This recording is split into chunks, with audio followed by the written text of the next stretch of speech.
While this video may not resonate with everyone, those who do tune in and actively apply the advice shared within could see transformative benefits in their careers and lives. Part 3.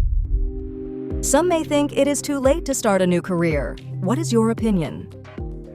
Those of you who think that it is late to start a new career or make a career change should know that it is never too late.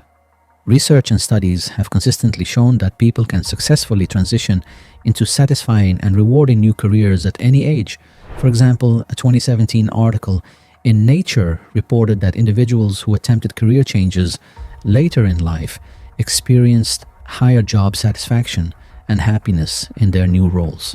Karen Wicker offers a compelling example of someone who successfully navigated a career in the tech industry later in life. She was offered a job at Google at the age of 51. And this is Jack Cover, who invented the taser at age 50. So don't let age hold you back from pursuing your interests and goals. It's truly never too late to make a career change.